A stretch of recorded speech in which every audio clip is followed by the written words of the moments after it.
Uryu making it rain arrows. Like, yo, Uryu, what are you doing, bro? What are you doing? Now, this is the part where I would normally unsheath my sword and say, let's go, but yeah, y'all know the situation. Let's go. So Basby and the other stern Ritter are making lights of the Shinigami in front of them, and that old-ass Shinigami with no name seemingly has some relevance because he could basically tell them if they have any battle powers or, you know, what they're about, unless he's just remembering it off of what happened in the previous war, which in that case means he's still irrelevant. So yeah. Now, it's interesting how Basby is trying to make light of them, but then they eventually go full standing, all of them, and he's like, yeah, there's not even enough for a 1v1. Let's just get rid of them. Let's just go straight ball standing from the get-go, because I'm sure while he's talking the talk, he understands that at the very least, they can try and put up some sort of fight. He doesn't know exactly to what extent. I mean, I honestly wouldn't be surprised if Byakuya tells all of them, yo, stay back, hold on one sec, just stay back, and then he just fucking solos all of them, because if he went to the Soul Palace and he ate some of them Wheaties from the Soul Palace, Byakuya is probably through the roof right now. I'd imagine, like, he is beyond any of these people that he is around. I really hope Kubo doesn't skip this fight, because it's looking pretty epic. We have all of these people, Baz, B, all of them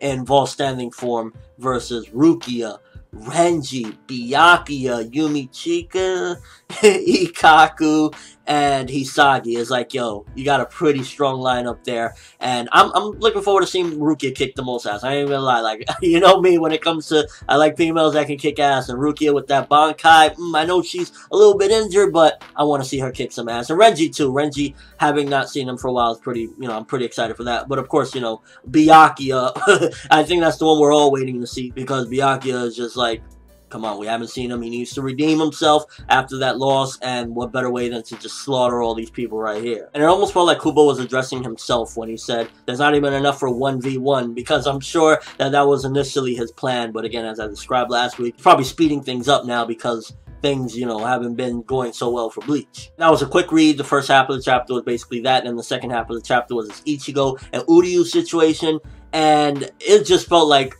pretty intense for her, especially seeing that, you know, all they've gone through together from the beginning of the series when they were on opposition, Uryu with his hatred towards Shinigami, to them kind of becoming, of course, friends, and then now seeing again they're on, you know, opposite sides of the field, and I was just like, damn, when Uryu was making it rain them arrows, and he was like, yo, go home.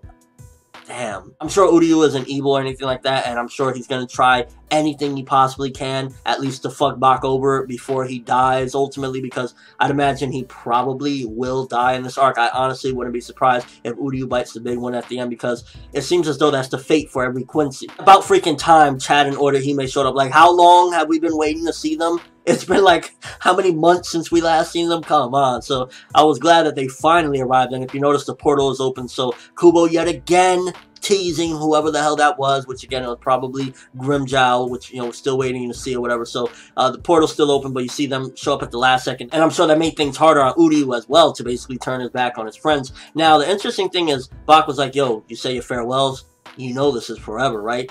I'm curious what he was referring to by that. Was he meaning that when we go to the Soul Palace, it's going to be forever, we're not coming back? Or did he mean regarding like a sacrifice? You know, you're going to die and you're going to be absorbed into me. This is forever. So I'm curious what he was referring to by it's going to be forever. You're not, you know, you're not going to see them again. Overall, I'm imagining what Bach is planning is to absorb the remaining Quincy, and then with all that power, he'll be able to bust into the Soul Palace and fuck shit up. Do that after this 8v6. Wait until this 8v6 is done, then absorb them. Please, Bach, please. And then Bach, Uryu, and Hoshwald disappear into the light. Pretty intense ending, I'm not gonna lie. I kind of felt for Ichigo when he was just screaming, Ishida, you know, he's confused. He didn't even realize that, you know, us, the viewers, we've known for a while now that Uryu's been in the midst of all this and he's been mixed up in this, but Ichigo is just now saying, yo, what the fuck? What are you doing here? What's going on? So he's probably very confused, and he's going to be, you know, definitely going crazy after this, trying to get him and say, you know, what the hell happened? If Bach is indeed going into the Soul Palace, I'd imagine Ichigo is going to chase right after them, and it's going to be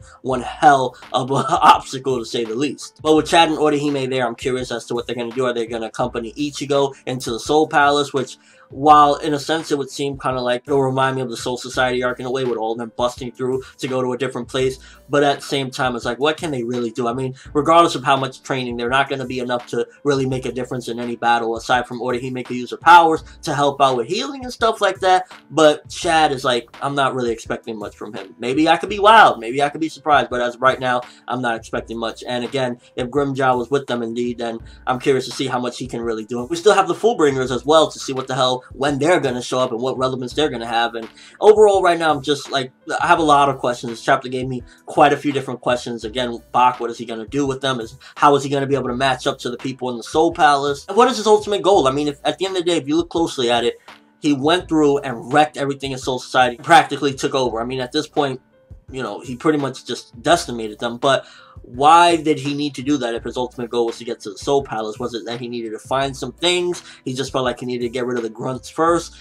It could have been something to do, I guess, in a sense, with his grudge that he had against Captain Yamamoto, and it's like, yeah, I'm gonna piss on your grave, and then I'm gonna fuck your home up while you're dead. So that could be that as well. Overall, it was a good chapter, definitely setting up a great fight with the Vol standing, Stern Ritters versus all these fucking Shinigamis, Byakuya back from Soul Palace, Renji back from Soul Palace, Rukia back from Soul Palace, Isagi possibly showing his Bankai finally, so we're looking at a pretty awesome fight there. Then again, Ichigo is like not that far away, and Chad and Orihime and possibly Grimmjow is there, so it might not be 6v8, it might be, you know, 9v8 or something, who knows. But yeah, good chapter, 7 out of 10, pretty interesting things, a good setup, and some good suspense at the end with Ichigo and Uryu, and just kind of making me wonder, again, what the fuck is Bach's ultimate goal, and what is he planning? How is he planning to get the power to defeat everyone in the Soul Palace? It's looking like there's only one option, and that's absorb them. Let me know what you guys think. What do you think regarding Bach? What do you think he's going to do? Is he going to absorb Uryu? Is that what he meant by this is forever, you know? Like, you know, you're not going to be able to be yourself anymore? And are you pumped for that 8v6 fight with the Stern Ritter being all Vol standing and shit? That's all I have for this review. Thanks for watching. Hope you enjoyed. If you liked anything I had to say or enjoyed the video, drop me a like. I'd greatly appreciate it. And if you haven't subscribed, you can do so as well. That'd be awesome. I'm ForneverWorld, and as always, people, have an awesome day.